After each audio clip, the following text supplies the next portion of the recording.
نحمده ونصلي على رسوله الكريم اما بعد فاعوذ بالله من الشيطان الرجيم بسم الله الرحمن الرحيم رب اشرح لي صدري ويسر لي امري واحلل عقدة من لساني يفقهوا قولي۔ آسمان و زمین کی ہر چیز اللہ ہی کی ملکیت ہے، تمہارے دلوں میں جو کچھ ہے اسے تم ظاہر کرو یا چھپاؤ، اللہ تعالیٰ اس کا حساب تم سے لے گا، پھر جسے چاہے بخشے اور جسے چاہے سزا دے، اور اللہ ہر چیز پر قادر ہے۔ رسول ایمان لائے اس چیز پر جو اس کی طرف اللہ تعالیٰ کی جانب سے اتری، اور مومن بھی ایمان لائے، یہ سب اللہ تعالیٰ اور اس کے فرشتوں پر اور اس کی کتابوں پر اور اس کے رسولوں پر ایمان لائے، اور کہا اس کے رسولوں میں سے ہم کسی میں بھی تفریق نہیں کرتے۔ انہوں نے کہہ دیا کہ ہم نے سنا اور اطاعت کی، ہم تیری بخشش طلب کرتے ہیں اے ہمارے رب، اور ہمیں تیری ہی طرف لوٹنا ہے۔ اللہ تعالیٰ کسی جان کو اس کی طاقت سے زیادہ تکلیف نہیں دیتا، جو نیکی وہ کرے وہ اس کے لیے ہے، اور جو برائی وہ کرے وہ اسی پر ہے۔ اے ہمارے رب، اگر ہم بھول گئے ہوں یا خطا کی ہو تو ہمیں نہ پکڑنا۔ اے ہمارے رب، ہم پر وہ بوجھ نہ ڈال جو ہم سے پہلے لوگوں پر ڈالا تھا۔ اے ہمارے رب، ہم پر وہ بوجھ نہ ڈال جس کی طاقت ہم میں نہ ہو، اور ہم سے درگزر فرما اور ہمیں بخش دے اور ہم پر رحم کر، تو ہی ہمارا مولا ہے، ہمیں کافر قوم پر غلبہ عطا فرما۔ آمین۔ للہ، اللہ کے لیے ہے، ما فی السماوات، جو کچھ آسمانوں میں ہے، وما فی الارض، اور جو زمین میں ہے۔ کیا کچھ ہے ہم سب تو جانتے بھی نہیں، اس نے بنایا اسے معلوم ہے، بنانے والا ہی ان سب چیزوں کا مالک ہے۔ وَإِن تُبْدُوا مَا فِي أَنفُسِكُمْ، اور اگر تم ظاہر کرو گے جو تمہارے دلوں میں ہے، اپنے دل میں آنے والے خیالات کے بارے میں اگر تم کسی کو بتا بھی دو، او تخفوہ، یا تم چھپاؤ گے اس کو، یعنی کسی کو نہ بتاؤ، تمہارے دل کی باتیں صرف تمہیں کو معلوم ہو، اگر ان میں کچھ ایسی باتیں ہوئیں جو اس کو پسند نہ ہوئیں تو کیا ہوگا؟ یحاسبکم بہ اللہ، ان باتوں پر اللہ تمہارا حساب لے گا، تم سے پوچھے گا، پھر کیا ہوگا؟ فیغفر، پھر بخش دے گا، معاف کر دے گا، لمن یشاء، جس کو چاہے گا، ویعذب، اور عذاب دے گا، سزا دے گا، من یشاء، جس کو چاہے گا، واللہ، اور اللہ تعالی، علی کل شیء، ہر چیز پر، قدیر، قدرت رکھنے والا ہے۔ اس سے پچھلی آیت ہے کہ ولا تکتم الشہادہ، گواہی کو چھپانا مت، ومن یکتمھا فانہ آثم قلبہ، جو اس کو چھپائے گا تو اس کا دل گناہگار ہوگا۔ اسی کی مزید وضاحت ہے اس آیت میں کہ ہر چیز تو اللہ کے ہاتھ میں ہے، ہر چیز کا مالک تو وہ ہے، لہذا وہ نہ صرف یہ کہ ظاہری باتوں کو جانتا ہے بلکہ دل کی باتوں کو بھی جانتا ہے۔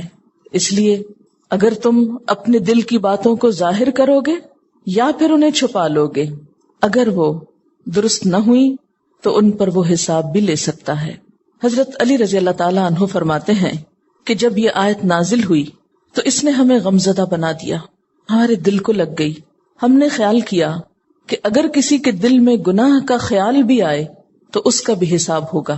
یعنی صحابہ کرام نے اس کا معنی کیا سمجھا کہ دل میں گزرنے والے ہر خیال پر پکڑ ہوگی، کہ پھر معلوم نہیں کہ اس کی معافی ہوگی یا نہیں۔ اور جیسا کہ سب جانتے ہیں نا کہ دل میں آنے والے خیالات پر تو بسا اوقات انسان کا بس نہیں ہوتا، وہ ہمارے کنٹرول میں نہیں ہوتے، وہ تو آتے ہی چلے جاتے ہیں۔ تو یہی چیز صحابہ کرام کے دل میں گزری کہ اگر دل کی باتوں پہ پکڑ ہونے لگی پھر تو ہم بچ نہیں سکتے۔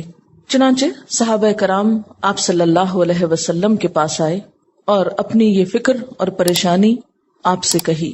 آپ صلی اللہ علیہ وسلم نے فرمایا، کہو ہم نے سنا اور ہم اطاعت کرتے ہیں، سمعنا و اطعنا۔ صحابہ کرام نے ایسا ہی کہا تو پھر آمن الرسول سے لے کر اگلی 2 آیات نازل ہوئیں، اور اس میں کیا آیا؟ لا یکلف اللہ نفسا الا وسعہا، اللہ تعالیٰ کسی شخص کو تکلیف نہیں دیتا مگر اس کی وسعت کے مطابق۔ یعنی اگر کسی کے بس میں نہیں کسی وسوسے کو کنٹرول کرنا کسی خیال کو روکنا تو اس پر پکڑ نہیں ہوگی۔ بنیادی طور پر اگر ہم غور کریں تو ہمارے سامنے یہ بات آتی ہے کہ ہمارے دل میں آنے والے خیالات دو طرح کے ہوتے ہیں۔ ایک غیر اختیاری، جن پر ہمارا کچھ بس اختیار نہیں ہوتا، کیونکہ دماغ ایک ایسی چیز ہے یا دل ایسی چیز ہے جو ہر وقت کام کرتی، سوتے میں بھی اور جاگتے میں بھی کچھ نہ کچھ خیالات کا تانا بانا ہر وقت لگا ہی رہتا ہے۔ تو کچھ ایسے خیال ہوتے ہیں کہ جو ہماری مرضی، ارادے، کسی نیت کے بغیر ہی آتے چلے جاتے، ہم انہیں روک بھی نہیں سکتے، ہم ان کو اپنے اندر سے بسا اوقات نکال بھی نہیں سکتے۔ وہ بعض اوقات وسوسہ ہو سکتے ہیں جس میں اللہ تعالیٰ کے بارے میں، اس کے نیک بندوں کے بارے میں، اس کے احکامات کے بارے میں کوئی برا خیال دل میں آ جائے۔ انسان ساتھ ساتھ توبہ کرتا ہے، لیکن وہ خیال ہے کیسے بجلی کے کرنٹ کی طرح اگر ہاتھ پڑ گیا تو اس نے پکڑ ہی لیا، آپ کو چھوڑنے کو نہیں مانتا۔ تو ایسے خیالات جن پر انسان کا کوئی ارادہ اور اختیار نہیں، ان پر پکڑ نہیں۔ دوسری قسم کے خیالات وہ خیالات ہیں جو انسان کے ارادے اور اختیار پر مبنی ہیں، چاہے تو انہیں دل میں رکھے، چاہے تو نکال دے، پکڑ ایسے ہی خیالات پر ہے۔ غیر اختیاری، غیر ارادی، قدرتی طور پر آنے والے خیالات اور جن میں وسوسہ بھی ہے، تو جب آپ صلی اللہ علیہ وسلم سے اس کے بارے میں پوچھا گیا، سئل رسول اللہ صلی اللہ علیہ وسلم عن الوسوسۃ، آپ صلی اللہ علیہ وسلم سے وسوسے کے بارے میں پوچھا گیا کہ جو دل میں برا خیال آ جاتا ہے تو اس کا کیا ہو، یہ کیا چیز ہے؟ کیونکہ صحابہ میں سے بعض نے یہ بھی کہا تھا کہ ہمارے دل میں بعض اوقات اتنا برا خیال آ جاتا ہے کہ ہمارا جی چاہتا ہے کہ ہم جل کے کوئلہ ہو جائیں، لیکن وہ خیال نہ ہم کو آئے، مگر پھر بھی ہمارا بس ہی نہیں چلتا اس پر، ہمارے نہ چاہنے کے باوجود وہ آتا چلا جاتا ہے۔ تو آپ صلی اللہ علیہ وسلم نے جواب میں کیا فرمایا؟ فقال تلک صریح الایمان، یہ صریح ایمان کی علامت ہے، یعنی یہی تو ایمان ہے، کیونکہ چور اور ڈاکو وہیں پر تو آتے ہیں جہاں کچھ مال و دولت ہوتا ہے، تو وسوسے اسی دل میں آئیں گے جہاں کوئی ایمان ہوگا، جہاں کوئی خیر ہوگی۔ تو ایمان بھی ایک بہت بڑی دولت ہے نا، اس لیے جہاں ایمان ہوگا، جہاں نیکی کا شوق ہوگا، جہاں کوئی خیر اور بھلائی کی چیز ہوگی، شیطان وہیں آئے گا اور آ کے دل کو برا کرے گا، نہیں چھوڑو یہ تم کیا کر رہے ہو۔ مثلاً آپ کا دل چاہ رہا ہے آپ کوئی اچھا کام کریں، لیکن شیطان کو کب پسند ہے کہ آپ کوئی اچھا کام کریں؟ تو وہ آپ کو آ کر اس اچھے کام کے بارے میں کوئی شک ڈال دے گا، کوئی فائدہ نہیں اس کا، وہ فلاں نے کیا تھا، اس کو بڑا نقصان ہوا تھا، تو نتیجہ کیا ہوگا؟ آپ وہیں بیٹھ جائیں گے۔ اسی لیے قل اعوذ برب الناس میں کیا پناہ مانگی گئی ہے؟ من شر الوسواس الخناس، وسوسہ ڈالنے والے کے شر سے اللہ تو مجھ کو بچا، جو پلٹ پلٹ کے دل میں خیال ڈالتا ہے۔ الذی یوسوس فی صدور الناس، جو لوگوں کے دل میں، انسانوں کے دل میں وسوسے ڈالتا ہے۔ من الجنۃ والناس، ایسے وسوسے بسا اوقات جنات کی طرف سے ہوتے ہیں اور جن سے مراد یہاں شیطان ہے، اور بسا اوقات انسانوں کی طرف سے بھی ہوتے ہیں، کیونکہ آپ نے دیکھا ہوگا کہ کئی دفعہ آپ بہت اچھا کام کرنا چاہتے ہیں، لیکن اتنے میں آپ کی ملاقات کسی ایسے انسان سے ہو جاتی ہے جو اس اچھے کام کے بارے میں آپ کا ارادہ اور نیت بدلا دیتا ہے۔ آپ گھر سے نکلتے ہیں ایک اچھی نیت لے کر، مثلا آپ آئے ہیں پڑھنے کے لیے، بڑے عزم و ارادے سے، بڑے جذبے سے، بڑے شوق سے، بڑی قربانی کر کے، بسا اوقات کیا ہوتا ہے آپ کی دوستی، آپ کا تعلق کسی ایسے انسان سے ہو جاتا ہے کہ جس کو نہ خود پڑھنے کا شوق ہے نہ آپ کو پڑھنے دینا چاہتا ہے، لہٰذا وہ کوئی نہ کوئی ایسی باتیں آپ کے ذہن میں ڈالتا رہے گا کہ آپ کا پڑھائی سے دل اچاٹ ہو جائے گا، اور بالآخر وہ ساری سیکریفائسز اور سارے جو آپ کے منصوبے اور پلان اور بڑی اچھی اچھی خوبصورت نیتیں تھیں وہ سب بیٹھ جائیں گی۔ تو اس لیے اللہ تعالیٰ کو پتا تھا کہ یہ کام صرف شیاطین نہیں کرتے، انسان بھی کرتے ہیں، اس لیے یہ دعا سکھائی گئی کہ اللہ کی مدد کے ساتھ ہی ان چیزوں پر قابو پایا جا سکتا ہے۔ پھر اسی طرح غیر اختیاری خیالات جو ہیں، جو ہماری مرضی سے نہیں آتے، ان کے بارے میں نبی صلی اللہ علیہ وسلم نے فرمایا، ان اللہ تجاوز لی عن امتی ما وسوست به صدورها ما لم تعمل او تتکلم، متفق علیہ۔ اللہ تعالیٰ نے میری امت سے جی میں آنے والی باتوں کو معاف کر دیا ہے، دل میں آنے والے خیالات کو معاف کر دیا ہے، البتہ ان پہ پکڑ اس وقت ہوگی جب ان پہ عمل کیا جائے یا جن کا اظہار زبان سے کر دیا جائے. یعنی اگر آپ کے دل میں کوئی برا خیال آ رہا ہے اور آپ کہتے ہیں ادھر آؤ میں تم کو سناؤں، آپ اس کو بول دیتے ہیں.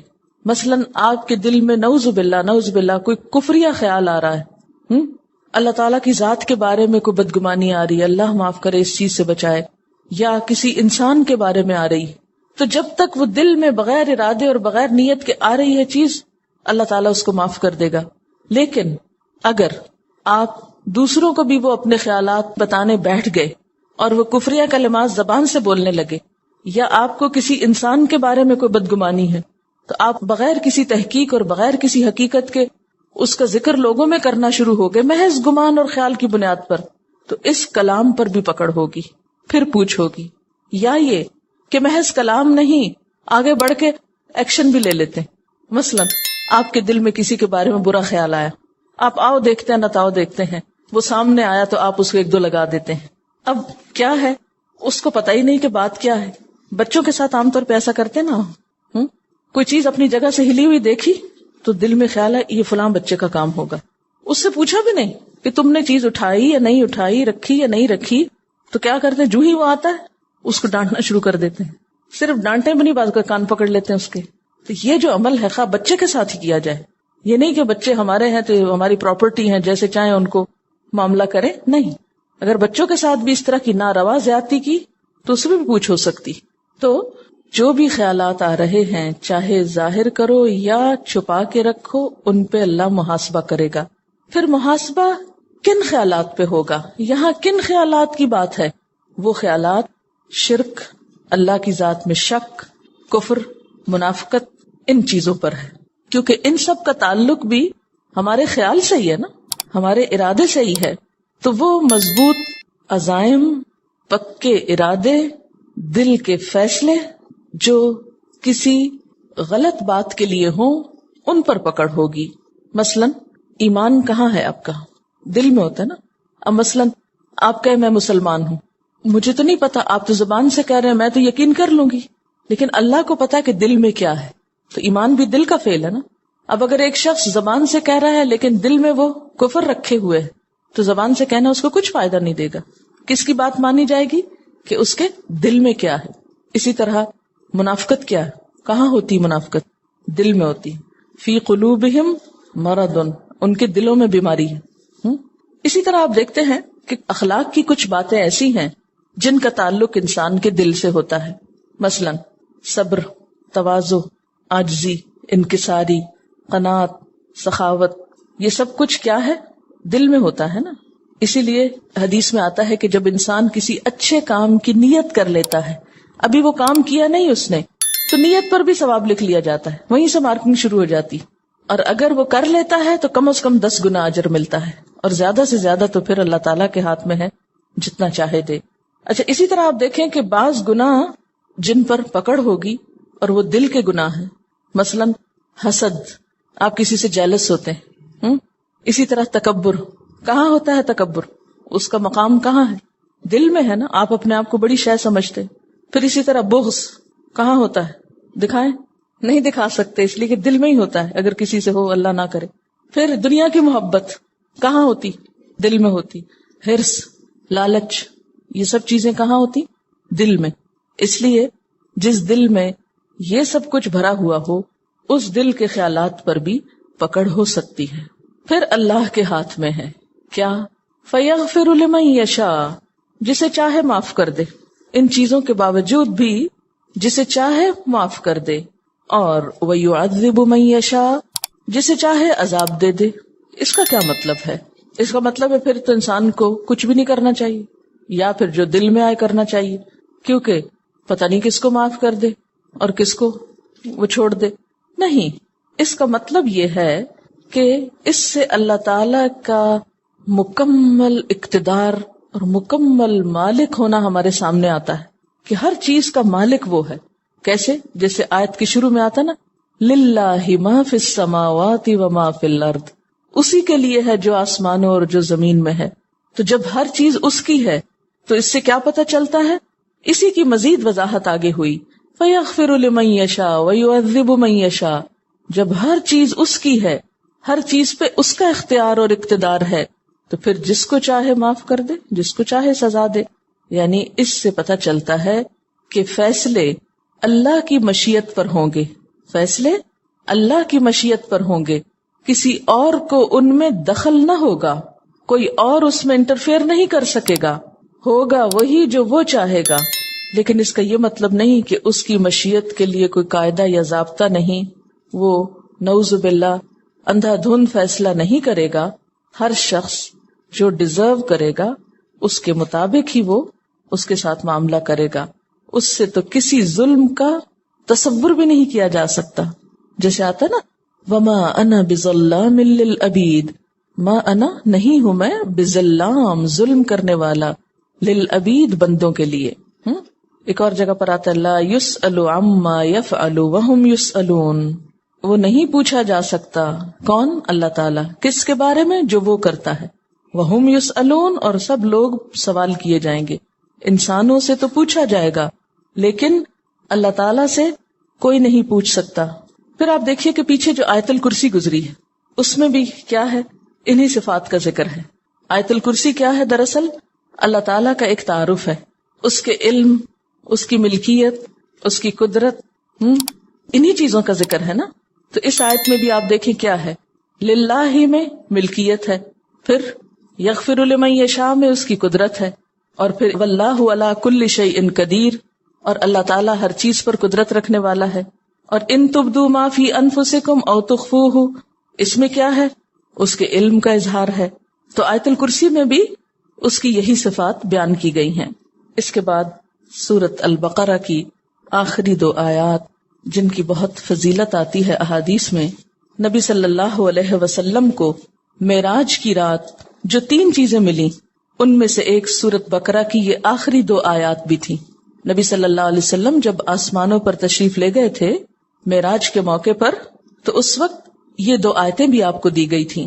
یہ صحیح مسلم کی روایت ہے. اسی طرح ایک اور روایت میں آتا ہے کہ اس سورت کی آخری آیات آپ صلی اللہ علیہ وسلم کو ایک خاص خزانے سے عطا کی گئیں. کہاں سے عطا کی گئیں؟ ایک خزانے سے جو عرش الہی کے نیچے ہے، اور یہ آیات آپ کے سوا کسی اور نبی کو نہیں دی گئیں. پھر یہ کہ ان آیات کے آخر میں حضرت معاذ رضی اللہ تعالی عنہ آمین کہا کرتے تھے، اور ظاہر ہے کہ انہوں نے یہ عمل نبی صلی اللہ علیہ وسلم سے دیکھا ہوگا. نبی صلی اللہ علیہ وسلم نے ان آیات کے بارے میں یہ بھی فرمایا ہے کہ جو شخص سورۃ بقرہ کی آخری 2 آیتیں رات کو پڑھ لیتا ہے اس کو یہ کافی ہو جاتی ہیں، یعنی اس کی حفاظت کے لیے. اس کے اس پڑھنے کی بدولت اللہ تعالیٰ اس کی حفاظت فرماتے ہیں. چلیے اب یہ آیتیں پڑھتے ہیں. آمن الرسول بما انزل الیہ من ربہ والمؤمنون کل آمن باللہ وملائکتہ وکتبہ ورسلہ لا نفرق بین احد من رسلہ وقالوا سمعنا واطعنا غفرانک ربنا والیک المصیر. رسول اس چیز پر ایمان لائے جو آپ کی طرف، آپ کے رب کی طرف سے نازل کی گئی، اور سارے مومن، کلن سارے کے سارے، آمن باللہ وملائکتہ وکتبہ ورسلہ اللہ پر ایمان لائے اور اس کے فرشتوں پر اور اس کی کتابوں پر اور اس کے رسولوں پر. اور انہوں نے کیا کہا؟ لا نفرق بین احد من رسلی، ہم اس کے رسولوں میں سے کسی ایک کے درمیان فرق نہیں کرتے. اور ایمان لا کر کیا کہا؟ وقالوا سمعنا واطعنا، بولے ہم نے سن لیا اور ہم نے اطاعت کی، ہم بات مانیں گے. غفرانک، تیری بخشش چاہیے، یعنی پچھلی زندگی میں ہم سے جو غلطیاں، جو خطائیں ہو چکی، اللہ تو ہم کو معاف کر دے. ربنا، اے ہمارے رب، وإلیک المصیر، اور تیری طرف لوٹنا ہے، واپسی تو تیری ہی طرف ہے، مر کے تو تیرے ہی پاس آنا ہے. کچھ یاد کیجئے سورت کا بالکل ابتدائی حصہ. الف لام میم ذالک الکتاب لا ریب فیہ ھدی للمتقین، اور اس کی شرط کیا ہے؟ الذین یؤمنون بالغیب، وہ لوگ جو غیب پر ایمان لاتے ہیں. وہاں اس کتاب سے ہدایت پانے کے لیے پہلی خصوصیت جو بتائی گئی تھی وہ ایمان بالغیب تھا، اور اسی کی تفصیل سورت کے آخر میں، وہاں اشارہ تھا، یہاں ڈیٹیل ہے کہ ایمان بالغیب کیا ہوتا ہے، کس ایمان بالغیب کی بات ہے، اس میں کیا کیا چیزیں شامل ہیں۔ وہاں آپ کو ایک بات بار بار یاد دلائی گئی تھی کہ متقی وسیع النظر ہوتا ہے، وسیع القلب ہوتا ہے، اس کے اندر کوئی تعصب نہیں ہوتا، اس کے اندر تنگ دلی نہیں ہوتی، لہذا وہ صرف ظاہر نظر آنے والی چیزوں کو ہی نہیں مانتا بلکہ غیب پر بھی ایمان رکھتا ہے۔ دیکھیں نا، جو تنگ دل ہوگا وہ تو صرف 2 اور 2 4 کو مانے گا، اس کے سامنے 2 اور 2 5 نہیں ہو سکتے، وہ ریجڈ ہوگا۔ لیکن مومن وسیع نظر ہوتا ہے، اس کی نظر میں بصیرت ہوتی، وہ صرف ظاہر میں نہیں دیکھتا، پردے کے پیچھے بھی دیکھ سکتا ہے، اور یہ دیکھنا ایمان کا دیکھنا ہے۔ اور یہاں سورت کے اختتام پر کیا بتا دیا گیا کہ پیغمبر صلی اللہ علیہ وسلم اور آپ کے ساتھیوں نے ایمان لا کر یہ واضح کر دیا کہ ہم یہ سب کچھ مانتے ہیں، اور خاص طور پر شروع میں کہا گیا تھا یؤمنون بالغیب، بیچ میں بہت سے احکامات دیے، آخر میں پھر اس کی تکرار کے بعد کہا سمعنا و اطعنا، ہم نے اس صورت میں آنے والے تمام احکامات سن لیے، ہم تو مانتے بھی نہیں کہ ہم نے سنا ہے۔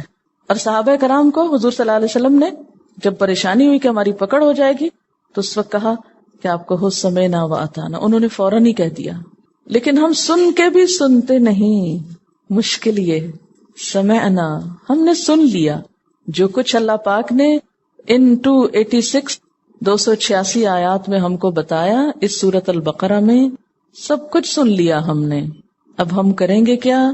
یہود کی طرح یا ایمان والوں کی طرح؟ یہود نے کیا کہا تھا؟ سمعنا و عصینا، ہم نے سن لیا، ماننا کوئی نہیں ہم نے۔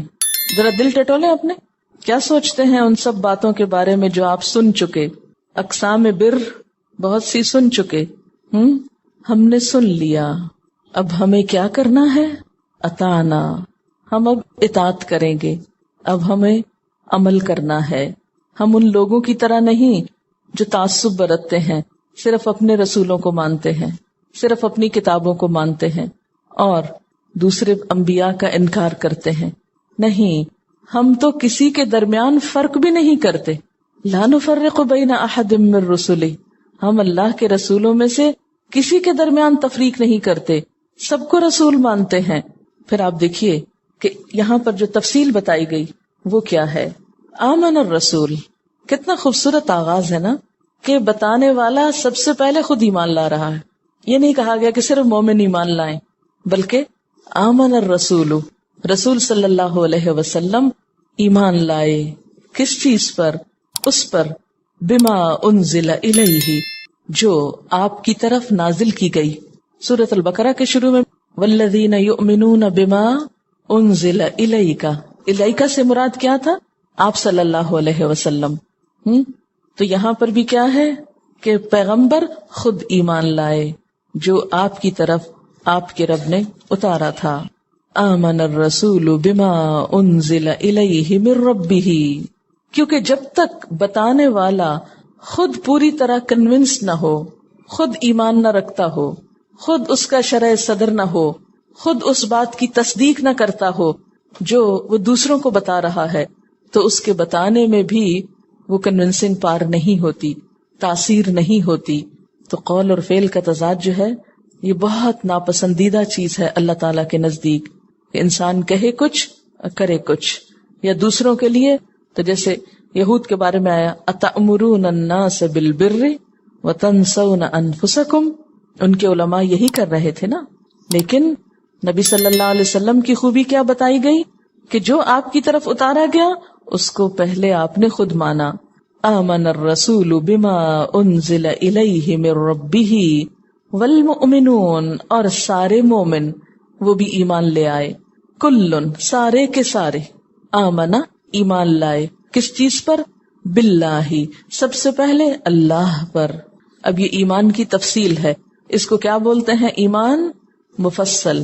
کلن آمن باللہ، سب ایمان لائے اللہ پر، وملائکتہ، اور اس کے فرشتوں پر، وکتبہ، اور اس کی کتابوں پر، ورسلہ اور اس کے رسولوں پر. یہاں 4 چیزوں کا ذکر کیا گیا، 2 چیزیں یہاں ذکر نہیں کی گئیں. ایک تو آخرت کی بات اور ایک تقدیر کی بات. جب ہم ایمان مفصل پڑھتے ہیں تو کیا کرتے ہیں؟ آمنت باللہ و ملائکتہ و کتبہ و رسلہ والیوم الآخر والقدر خیرہ و شرہ من اللہ تعالی والبعث بعد الموت. یوں بولتے ہیں. تو والقدر خیرہ و شرہ من اللہ تعالی، کہ اچھی بری تقدیر، انسان کو ملنے والی بھلائی برائی سب اللہ کی طرف سے ہوتی ہے. والبعث بعد الموت، اور موت کے بعد دوبارہ جی اٹھنے پر بھی میں ایمان لاتا ہوں. ان 2 کا تعلق بھی ایمان بالغیب ہی سے ہے. لیکن یہاں خاص طور پر جن چیزوں کا ذکر کیا گیا اس کا تعلق ہدایت سے ہے. ان میں ایک لنک ہے. آپ دیکھیے ہمارے پاس ہدایت کیسے پہنچی؟ اللہ تعالی کی طرف سے آئی، آمن باللہ. کس کے ذریعے آئی؟ وملائکتہ. کیا لے کر آئے؟ وکتبہ. کس پر لائے؟ ورسلہ. ٹھیک ہے.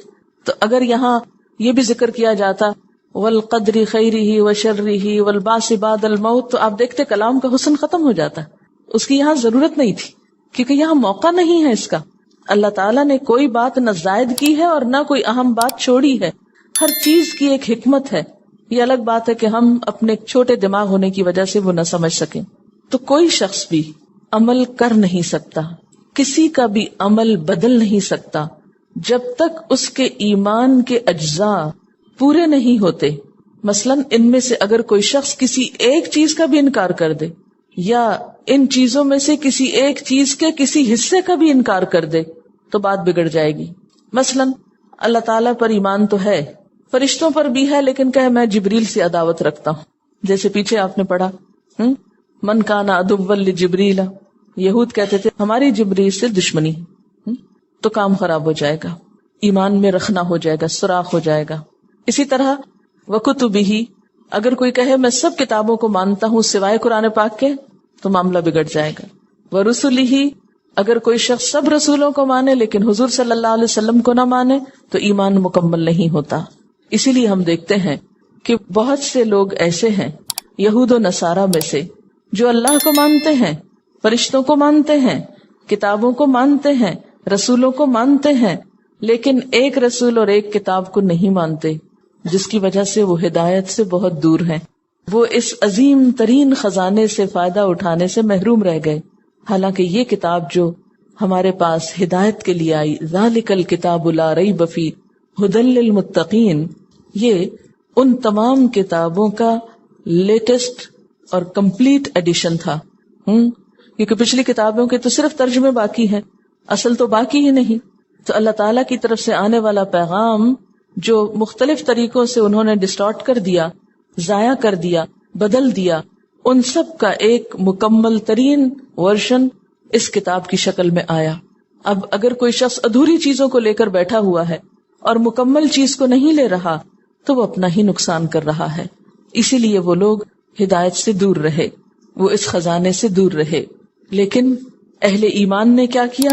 لا نفرق بین احد من رسلی، ہم اس کے رسولوں میں سے کسی کے درمیان فرق نہیں کرتے.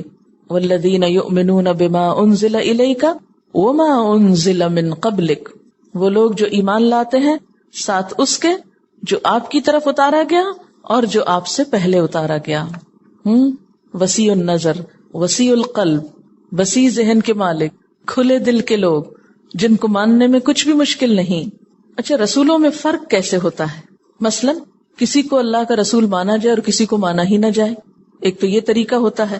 دوسرا یہ کہ ان کے درجہ نبوت میں فرق کیا جائے، کیونکہ نبی ہونے میں تو سب برابر ہیں. لیکن یہ جو بات ہے کہ بعض پر فضیلت رکھتے ہیں، تو اس میں اور اس بات میں کنٹرڈکشن نہیں، کیونکہ فضیلت اللہ تعالیٰ نے دی ہے. ان کے اعمال اور ادوار کے اعتبار سے ان میں فضیلت تو ہے، لیکن ایمان لانے کے اعتبار سے کسی میں بھی کوئی فرق نہیں. کیونکہ پیچھے آپ پڑھ چکے نا، تلک الرسل فضلنا بعضهم علی بعض. اور پھر بین احد، احد تو ہوتا ہے ایک، تو بین احد کیا ہو گیا؟ بین کا کیا مطلب ہوتا ہے؟ درمیان. تو درمیان تو دو چیزوں کے ہوتا ہے، ایک کا کیا مطلب ہوا؟ بات یہ ہے کہ احد کا لفظ سنگولر بھی ہے پلورل بھی، اس کی جمع نہیں ہوتی. اگر جمع یوز کرنا تو احد ہی یوز کرنا پڑے گا. یہ زبان کا ایک چھوٹا سا اسلوب ہے. میں اگر یہ کہوں بین احدن، ایک کے درمیان، تو ایک کا درمیان کون سا ہے کوئی؟ سو اس کو سامنے رکھ کے دیکھیں نا، بین احدن، ایک کے درمیان.